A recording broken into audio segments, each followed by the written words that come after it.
দিন মানেই যে আরাম করে কাটাবো তা কিন্তু না। কখনো কখনো ছুটির দিনটাও সংসারের কাজের চিন্তায় কেটে যায়। কিভাবে পুরো বাসাটা পরিষ্কার করব, কিভাবে সবকিছু গুছিয়ে নেব, এসব নিয়ে ব্যস্ততা।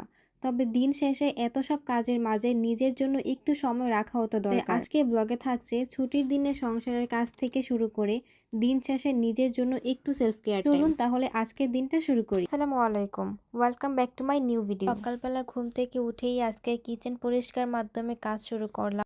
ছুটির দিন হলেই বা কি, ঘরের কাজগুলো তো আর ছুটি নেয় না। আর আমরা যারা দেশের বাহিরে থাকি তাদের জন্য নিজের কাজটা নিজেরই করতে হয়। অন্য কারো আশায় থেকেও কোনো লাভ নেই, কারণ কাজ করে দেওয়ার মতো এখানে কেউ নেই। তাই ছুটির দিনটা একটু নিজের মতো কাটানোর পাশাপাশি ঘরের কাজগুলো গুছিয়ে নেওয়া হয়।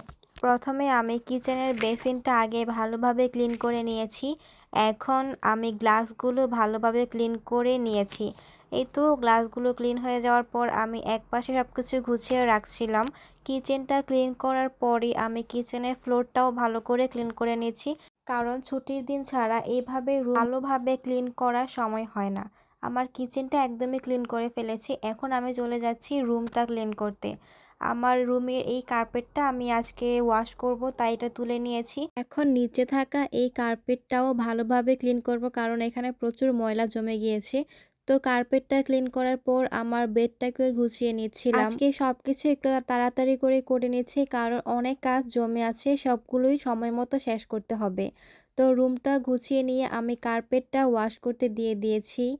ওয়াশ করার লিকুইডটা দিয়ে আমি মেশিনটা অন করে দিয়ে চলে আসলাম আবার রুমে। এখন আমি গুছাবো এই কাপড়গুলো, কারণ আলমারির ভিতরে কাপড়গুলো খুবই এলোমেলো হয়ে গিয়েছে, যে প্রয়োজনের সময় একটা কাপড় খুঁজে বের করতে অনেক সময় নষ্ট হয়। তারপর এমন অনেক কাপড় আছে যেগুলো এখন আর পরা হচ্ছে না, তাই যেগুলো এখন ব্যবহার করছি না সেগুলো আলাদা করে একটা বড় ব্যাগে স্টোরেজ করে রাখছি।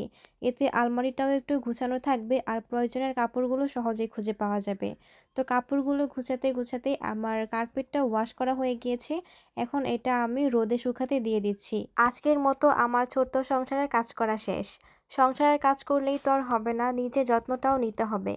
তাই আজকে সব কাজ শেষে একটু নিজের জন্য সময় রেখেছি। আজকে একটু স্কিন কেয়ার করব। আমি ইউজ করছি কেয়ানা এই রাইস প্যাকটা। এই রাইস প্যাকটা স্কিনকে ময়শ্চারাইজ করে, স্কিনকে নরম ও হাইড্রেট রাখতে সাহায্য করে। আর এই শীট মাস্কটার কথা কি বলবো, এটা ইউজ করার পরই স্কিনটা অনেক বেশি গ্লোয়িং আর অনেক সফট আর ফ্রেশ লাগে। আপনারা যদি জাপানিজ এই প্রোডাক্টগুলো ইউজ করতে চান তাহলে আমার এই পেজ থেকে নিতে পারেন। আমি সরাসরি জাপান থেকে বাংলাদেশে প্রোডাক্টগুলো দিয়ে থাকি। শেষ করে বিকেলের দিকে একটু চা বানিয়েছি।